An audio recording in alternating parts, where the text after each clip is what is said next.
Bueno, bienvenidos de nuevo y en esta segunda sesión del día de hoy, del miércoles 22 de septiembre, vamos a trabajar la introducción a lo que son las cadenas.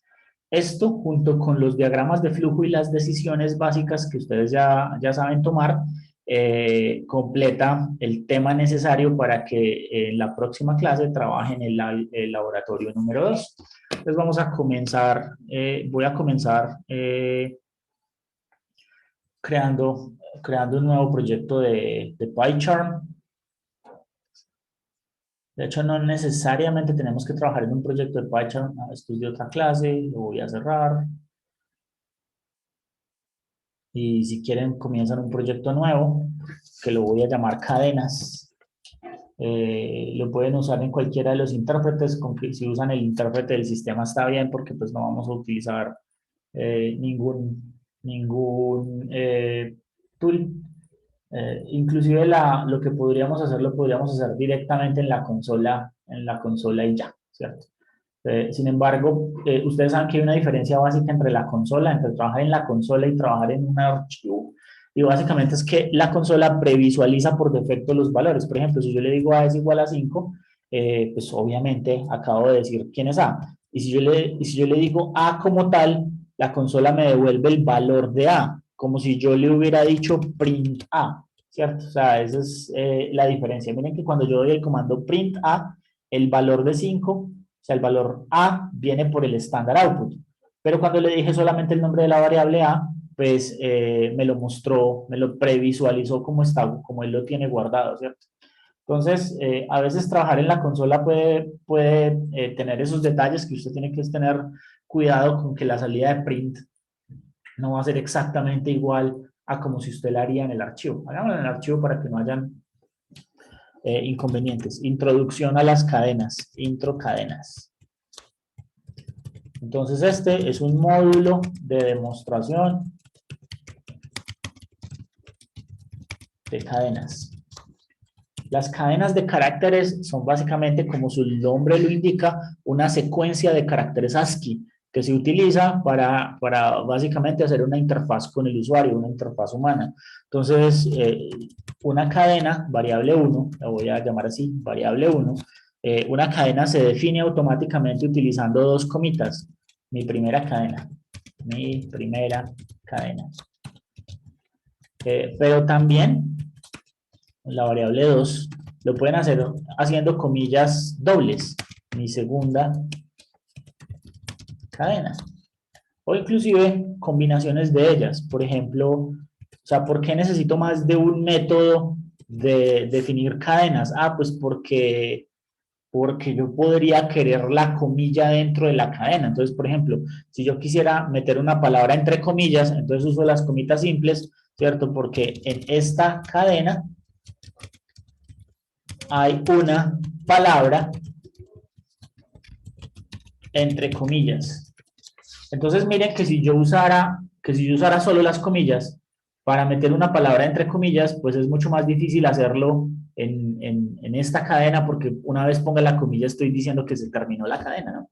Mientras que Profe, aquí, perdón, dime. con las teclas, ¿cómo se hace una sola comilla? Es que no sé. Yo no sé, eso depende de cada teclado y de cada computador. De ¿Usted hecho, cómo la hace? esa es una muy buena, miren, los teclados tienen distribuciones, ¿cierto? Si ustedes escriben en Google distribución de teclado, probablemente ustedes tienen español latinoamericano, latinoamericano. Entonces eso les va a mostrar cómo es una distribución de teclado latinoamericano, ¿cierto? Miremos por ejemplo esta. Entonces, en la distribución de teclado latinoamericano, probablemente algunos de ustedes van a tener la doble comilla encima del 2. Entonces, para poder usarla necesitan Shift 2, ¿cierto? Otros van a tener una comilla simple por acá, ¿cierto? La comilla simple por acá es básicamente esta tecla que está debajo de la incógnita. Pero no siempre esa es la misma distribución. Ustedes pueden tener distribución español. La distribución español en realidad viene, viene con otra posición, ¿cierto? Entonces, por ejemplo, yo nunca uso un teclado en español, yo prefiero usar el teclado original en inglés que tiene el slash por aquí abajo. La conclusión, sin importar cuál sea el teclado que usted tenga, ¿cierto? Asegúrese que está bien configurado porque si no su vida se hace miserable. Ya, gástele 10 minutos a buscar en Google cómo configurar correctamente mi teclado y en Windows hay una manera de hacerlo, ¿cierto? En Windows usted dice configuración de teclado, adicionar teclado y usted se asegura que haya adicionado el teclado correcto que corresponde a su marcación. No hagan eso de que usted tiene un teclado cualquiera, entonces usted sabe que la ñ está al lado de la N, ¿cierto? Pero pues ahí no está el simbolito, pero yo sé que ese es. Eso es terrible porque pues eso hace la vida de todo programador miserable, ¿no? Perdón. No, no quiero el teclado en cirílico.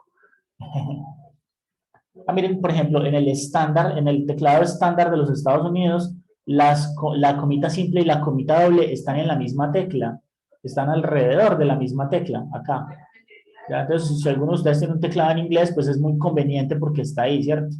Hay un teclado, vamos a ver si aquí está el teclado en español, eso. El teclado estándar en español tiene la doble comilla encima del 2 y la comita simple debajo de este, ¿cierto? Pero pues hay otras variantes. De hecho, casi todos los idiomas tienen una variante de teclado que se llama programadores. O sea, hay un teclado especial para programadores. En realidad, esos teclados especiales por programadores lo que hacen es bajar algunos de los caracteres más importantes, como el slash, y ponerlo aquí al lado.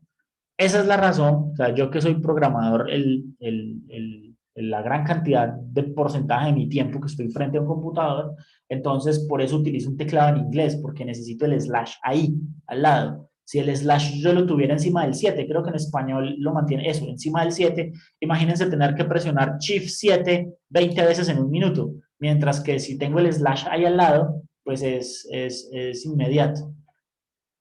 Sin importar cuál sea la distribución que usted tenga, lo que yo le recomiendo es que asegúrese que su teclado está muy bien configurado. Y eso se hace en Windows, no en PyCharm. Usted puede ir a panel del sistema y garantizar que el teclado esté correcto.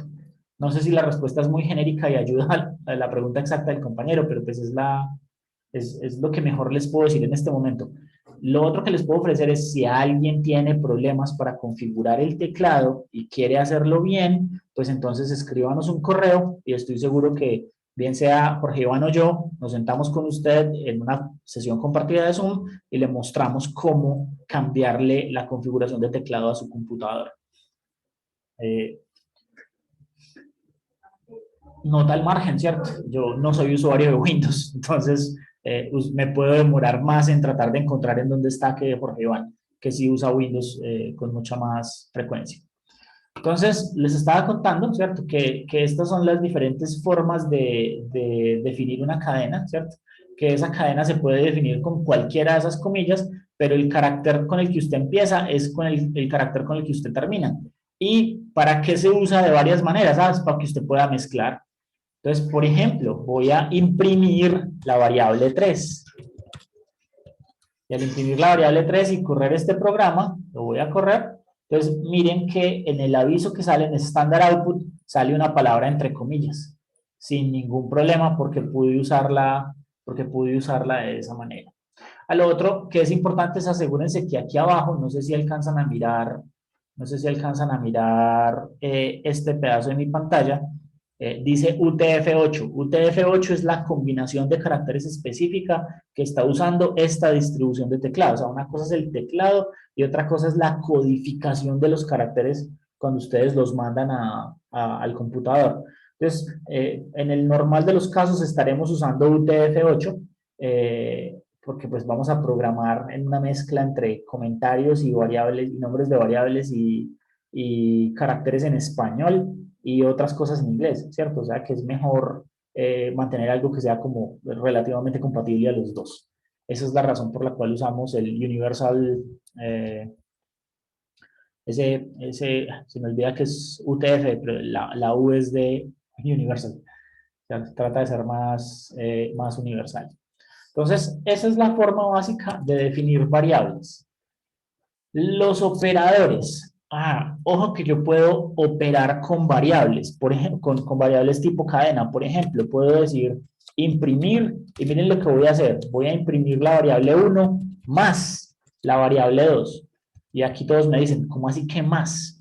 Claro, en Python los operadores y el concepto se llama sobrecargan. En Python yo puedo sobrecargar un operador para que el operador se comporte diferente de acuerdo al tipo de variables que está manejando. Entonces, el símbolo más se comporta como suma cuando está manejando variables numéricas, pero se comporta como concatenación cuando está manejando variables tipo cadena. Entonces, miren lo que pasa en esta segunda impresión. Mi primera cadena y le pega una detrás de la otra, eso es concatenar, y le concatena mi segunda cadena. Me hubiera gustado un espacio. Bueno, métale el espacio ahí, ¿cierto? Entonces, entonces usted dice, concatené variable 1 con un espacio y con variable 2. Si usted corre ese programa, entonces miren que ahí ya le aparece el espacio adicional, que es el que usted acabó de meter acá. Entonces, por ejemplo, ¿cierto? Imprimir. Yo puedo tener una variable tipo cadena, por ejemplo, el número 5. Ojo, este no es el número 5 con el que yo puedo hacer una operación, ¿cierto? Es la cadena que contiene el número 5. ¿Cuánto da 5 más 4? En cadenas, no en números. 54. Exactamente. 5 más 4 en cadenas da 54. ¿Ya? Eso es básicamente lo que tienen que tener en cuenta. ¿Porque qué hizo? Porque cogió las dos cadenas y las concatenó. Y ahora otra mejor, ¿cierto? En cadenas, ¿cuánto da? ¿Cuánto da 5 por 2? Entonces el operador multiplicación es un operador en realidad que aquí significa replicar. O sea, lo que hace el operador por cuando está trabajando con una cadena es replicarla ese número de veces. Entonces, si le digo 5 por 2, me la replica la cadena 2 veces. Si le digo 5 por 10, 5 por 10 es 1, 2, 3, 4, 5, 6, 7, 8, 9 y 10. Replicó 10 veces el 5. ¿De acuerdo? Preguntas hasta ahí, chicos. Problemas hasta ahí. A alguien no le funciona exactamente lo que dije que le debía funcionar.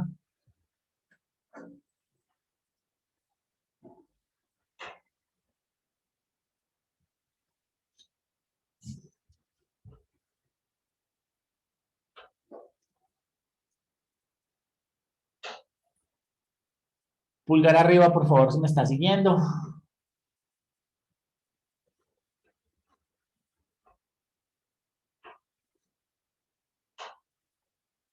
Excelente. Esa es la gran mayoría del curso la que va conmigo entonces en este momento. Entonces, más detalles acerca de las cadenas. O sea, ya saben que se pueden construir, que se pueden operar con ellas, pero acuérdense que el operador más ahora se llama concatenación y el operador por ahora se llama replicación. Ustedes pueden hacer muchas cosas con una cadena. Por ejemplo, pueden pedirle la longitud. Entonces yo puedo decir print y, por ejemplo, a la variable 3 le puedo pedir la longitud. Esta es la forma ortodoxa de pedir la longitud de una variable o la longitud de un objeto, en este caso el objeto variable 3. Le aplico el operador punto, ¿cierto? Y le meto y le digo, dígame cuánto mide. Entonces, si yo imprimo esto, me va a decir que la variable 3 mide 47 caracteres. Entonces, ¿dónde están esos 47 caracteres? Pues aquí, 1, 2, 3, 4. Miren que tengo que comprar el espacio. 5, 6, 7, 8, 9, 10, 11, 12, 13, 14, 15, 16, 17, 18, 19, 20, 21, 22, 23, 24. Cuento la comilla también y así sucesivamente. Esta última comilla sí no cuenta, ¿no? Ni la primera ni la última comilla cuentan. Cuentan lo que está en la mitad. Entonces, a las cadenas también puedo aplicarles otro tipo de operadores. Por ejemplo, a la variable 2 le puedo pedir, ¿cierto? Y miren todos los operadores que existen, ¿cierto? Por ejemplo, existe el operador capitalize, que hará eso. Existe el operador isDigit, isIdentifier, isLower, isNumeric, y otros más. Existe un upper, así como existe un lower. Vamos a mirar algunos. Obviamente, para poderlos mirar, tendría que imprimirlos cada vez. O puedo llamarlos en la consola, ¿cierto? Puedo abrir la consola. En esta consola no tengo definidas estas variables, pero le puedo decir a esto. Miren, yo puedo tener un programa en Python y puedo ir aquí a la configuración y en donde dice editar configuraciones, puedo decirle que corra en la consola de Python, run with Python console. Y apenas hago eso, cerremos esta consola para que me abra una nueva. Cuando corra, el programa corre, pero corre en la consola. La ventaja de que corra en la consola es que ahorita tengo un explorador de variables abierto aquí que me dice cómo van las variables 1, 2 y 3, ¿cierto? Y ya que la variable, por ejemplo, 2 está definida, ¿cierto? Como la variable 2 está definida, entonces yo puedo hacer cosas con la variable 2. La variable 2 punto. Entonces miremos qué pasa si yo le pido capitalize. Estos se llaman métodos. O sea, yo voy a empezar a correr métodos sobre la variable. Por ejemplo, si yo le pido capitalize, pone la primera letra en mayúscula. Hay otro método que se llama upper. El método upper pone todo en mayúscula. El método lower. Entonces yo puedo, después de haberlo puesto todo en mayúscula, puedo ponerlo todo en minúscula. Y entonces pone todo en minúscula. O sea, miren que aquí no estoy modificando variable 2 original, sino que estoy modificando, después de haberlo puesto todo en mayúscula, lo pongo todo en minúscula, ¿cierto? ¿Cómo sé si algo así funciona? Pues muchachos, ustedes podrían tener variable 5 igual. Esto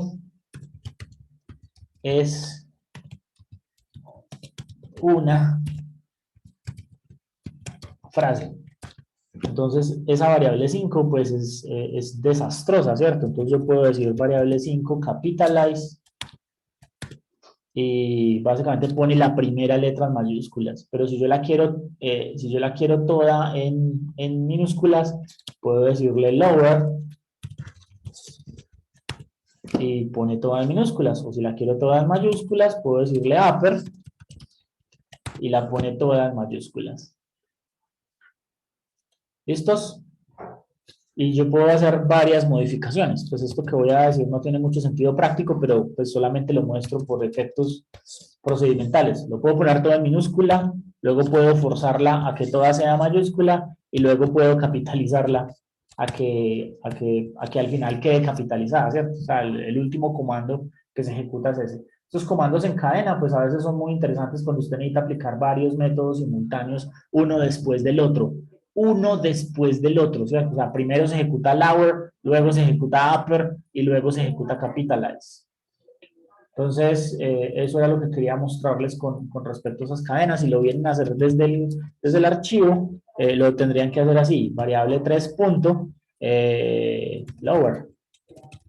Lo tienen que imprimir porque si no, no se los va a mostrar, no les va a mostrar el resultado. ¿Listos?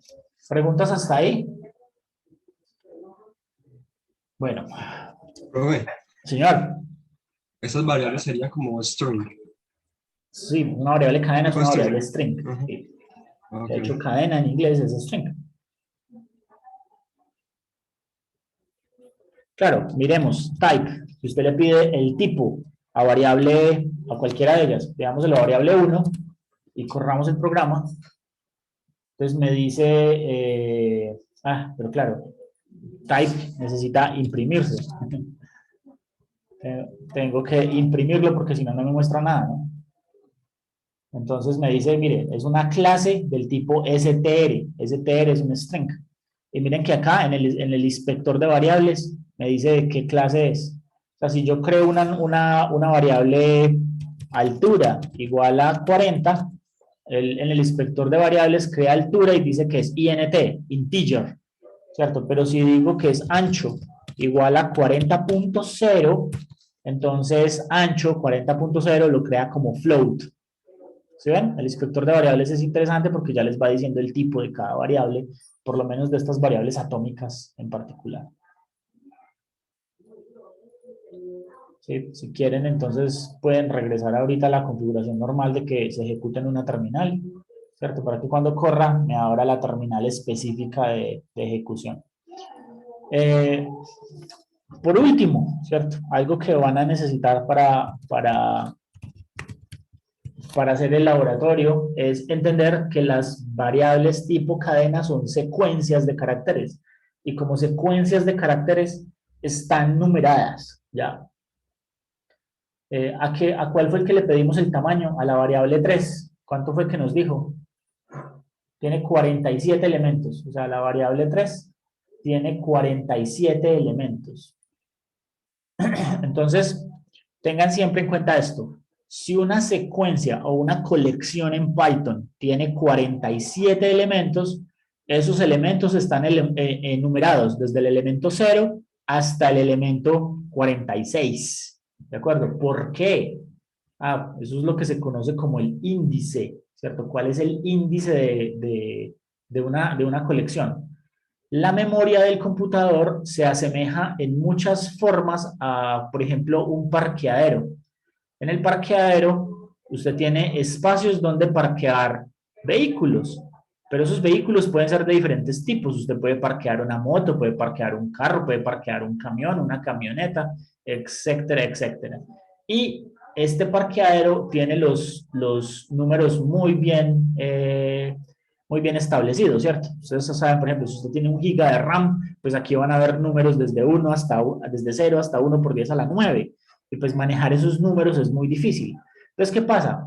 Cuando yo escribo, por ejemplo, algo como mi primera cadena, en realidad en alguna posición de la memoria, lo que está ocurriendo es que se escribe así, M, I, aquí se pone el espacio en blanco, que es un carácter, el espacio en blanco es un carácter, la P, la R, la I, y así sucesivamente, ¿ya? Lo que realmente pasa en Python es que esta posición de memoria es algún número hexadecimal grandísimo, ¿cierto? Ese es un número 0x en representación hexadecimal y usted comienza 0, 1, F, A, 3, B, F, 5. ¿Qué significa eso? No sé, alguna combinación hexadecimal de un número que está entre 1 y 1 por 10 a la 9, que es su posición de memoria como tal. Imagínense que nosotros tuviéramos que hacer eso. Eso era lo que tenía que hacer Margaret Hamilton cuando estaba programando la misión de control del Apolo 11, aprenderse las posiciones de memoria en donde ponía los valores. Nosotros no, nosotros ya tenemos compiladores y como ya tenemos compiladores, lo que voy a hacer es que a esta posición de memoria mi compilador le va a poner una etiqueta y la etiqueta va a ser variable 1. Entonces esa etiqueta en realidad no es más que un nombre recordable para un humano de una posición de memoria. O sea, prácticamente acabamos de definir por fin variable. O sea, acuérdense de eso. Esa etiqueta, variable 1, es simplemente un nombre recordable para un humano de una posición de memoria numérica que está puesta por allá en algún lado. Y entonces, bueno, pero entonces esa es la M, eso está apuntando a la M, y que está apuntando a la I, y que está apuntando a la P. No, estas no tienen un nombre como tal, porque no lo necesitan, ¿cierto? Y la razón por la que no los necesitan es esta. Voy a imprimir, y le voy a decir que me imprima variable 1, ¿cierto? Que es lo que estoy mirando. Que me imprima variable 1, pero la voy a indexar. Y le voy a decir, imprímame variable 1, pero la posición 0. O sea, variable 1 es esta posición de memoria. Si a esta posición de memoria le sumo 0, pues voy a obtener la letra M, ¿cierto? Voy a duplicar esto varias veces, control C, control V, y voy a hacer un ejercicio. Quiero ver la posición 0, 1, 2. La posición 2 debería ser un carácter en blanco, o sea, no debería mostrar nada. Y la posición 3 es una P. Ya, hagamos uno más. La posición con números negativos comienza a contar de atrás para adelante. Entonces, la posición -1 sería esta letra A, que sería la última letra de la cadena. Entonces, ahora bueno, estamos trabajando más bien con variable 1, entonces pidámosle el nombre a la variable 1, pidámosle la longitud a la variable 1 y comencemos en variable... bueno, hay que decir algo con respecto a esto. No lo hagamos lower porque está en lower, hagámoslo upper. Miren lo que estoy haciendo. Estoy cogiendo variable 1, la estoy convirtiendo, entre comillas, convirtiendo, y ya regreso a decirles qué pasó ahí, a toda mayúscula. Pero luego le pido el tipo de variable 1 y luego comienzo a preguntarle cuál es el carácter 0, el 2, el 3 y el -1. Entonces, adivinemos, el carácter 3 tiene que ser una M, minúscula o mayúscula.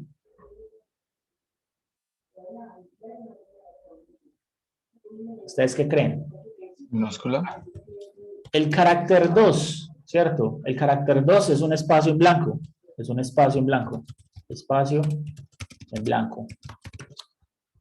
El carácter 3. El carácter 3, 0, 1, 2, 3 es una letra P. Y el último carácter es la letra A. Pero ojo, que en la línea 14 yo había corrido upper. ¿Qué estará haciendo upper? Upper sí estará haciendo lo que yo creo que hace. Corrámoslo.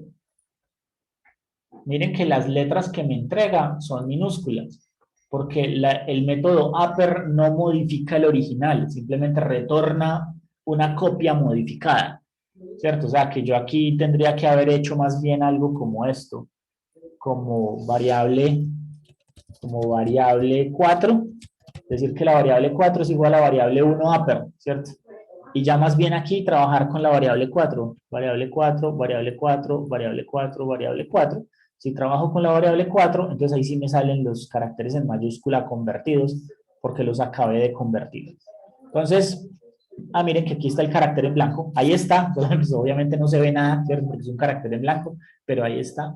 Y pues los otros caracteres son los que esperábamos. Entonces, ¿cómo se cuenta? Se cuenta siempre. La primera letra es el 0. ¿Por qué? Porque es como decir, a donde empiece la secuencia, más 0 posiciones, más 1 posición, más 2 posiciones, más 3 posiciones. Entonces, por eso, donde empieza la secuencia más 0 posiciones es la primera. Donde empieza la secuencia más 1 posición es la segunda, y así sucesivamente. Por eso, si esto tiene 17 caracteres, ¿cierto? La posición 16 es esta, pero la posición 16 también es la posición -1. Entonces, si tiene 17 caracteres, hay cosas que no puedo hacer. Por ejemplo, con 17 caracteres, si pido la posición 17, me debe marcar error de índice. ¿Por qué? Porque la posición 17 no existe. Pulgar arriba, por favor, si usted entendió que la posición 17 no existe.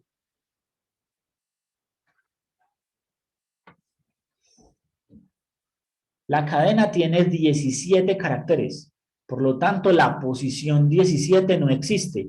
¿Cuál es la posición más grande que existe? 16. 6. La 16. Entonces cuando yo corro esto, me sale que el índice está fuera del rango, claro, porque la 17 no existe. Pero miren que la 16 sí.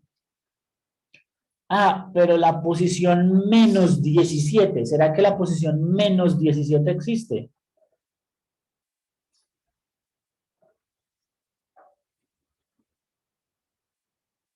Sí, la posición -17 es la misma posición 0, porque con el símbolo negativo yo empiezo a contar de atrás para adelante.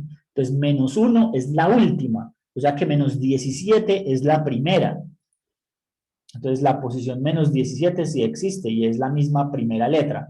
La posición -18, ¿será que la posición -18 existe? No, la posición -18 ya se sale del rango.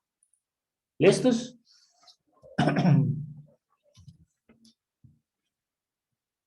Entonces, en -18 hay error de índice. Es lo que quiero decir ahí. ¿Preguntas con respecto al conteo de las posiciones de los caracteres?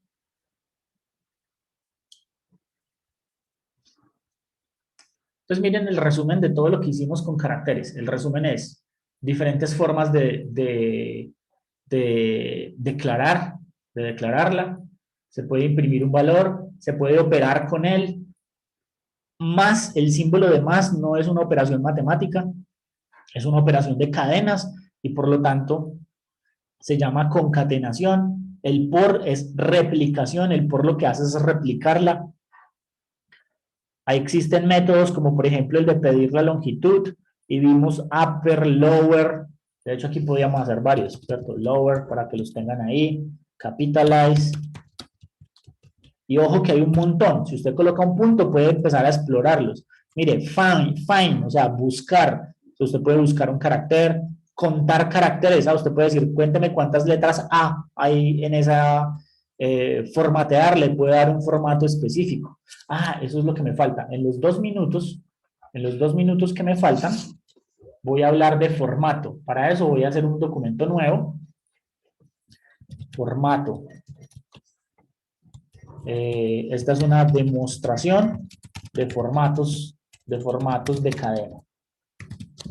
En la demostración de formatos de cadena voy a poner un entero, un número entero que voy a decir que es igual a 15, un número real que voy a decir que es igual a 43.56, ¿cierto? Y un número irracional, esa es la ventaja de poderlo usar en español, que voy a decir que es igual a mat.pi, que es un número irracional mucho más grande. Pero mat no está definido, entonces ustedes ya saben, from mat import pi. Eso. Entonces no necesito el mat al final de cuentas, pi. Yo puedo básicamente imprimir con control de formato. ¿Qué significa imprimir con control de formato? La forma clásica de hacer la impresión sería en Python decir print y hacer una lista. Voy a imprimir entero, luego voy a imprimir real y luego voy a imprimir el número irracional este que tengo. Si yo corro este programa, lo que va a pasar es que miren, él imprime primero el número entero, luego este y luego el otro. Pero miren que no hay prácticamente un control de formato. Él está decidiendo, print trata de hacer su mejor esfuerzo en decidir cómo imprimir cada número dependiendo de lo que esté ahí. Pero yo puedo hacer un comando de impresión como este, ¿cierto? El comando de impresión puede inclusive mezclar mi propia cadena, ¿cierto? Miren lo que voy a hacer. Voy a colocar comillas y voy a decir, mi entero es, luego voy a poner una coma, y mi real es, y mi irracional es. Entonces, observen lo que voy a hacer aquí un momentico. Entonces, voy a usar algo que se denomina el operador porcentaje. Miren que después de que termina la cadena, voy a colocar un signo porcentaje. Y luego me voy a ir a todas las partes en donde quiero poner algo y le digo cómo me lo pone. Pues claro, por ejemplo, en este primero, el 15 era un entero, entonces él lo puso como un número entero. ¿Y qué tal que no? ¿Qué tal que yo quiera que lo escriba de otra manera? Si quiero que lo escriba como entero, le voy a decir que es un decimal, porcentaje de. Si quiero que escriba un número real, le voy a decir porcentaje. Y por ahora solamente les voy a mostrar que usted puede decir que es un número real colocando un punto y colocando el número de cifras decimales que quiere, 4 flotante. Entonces, porcentaje punto 4 flotante significa, escriba un número flotante con 4 cifras decimales. Lo mismo para el número irracional. Para el número irracional yo le puedo decir cuántas cifras decimales quiero ver. Entonces, de pi, quiero ver 6 cifras decimales.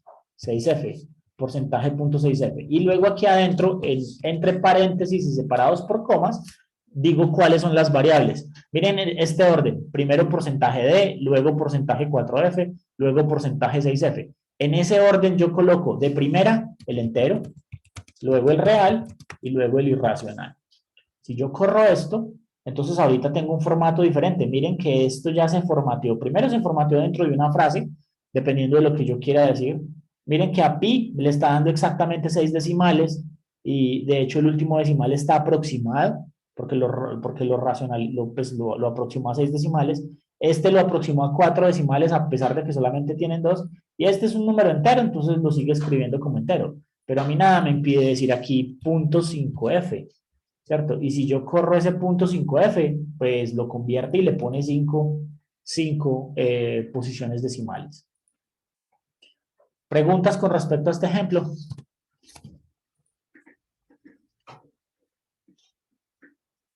Pues a mí se me acabó el tiempo, pero por favor, digítenlo, repásenlo. En el libro, en el capítulo 2 del libro está todo esto con mucho más detalle, por si quieren revisarlo. Y si quieren, pues ya mirar cada uno de los pormenores. Por ahora, este es un buen momento para detener la grabación. Muchas gracias por su asistencia.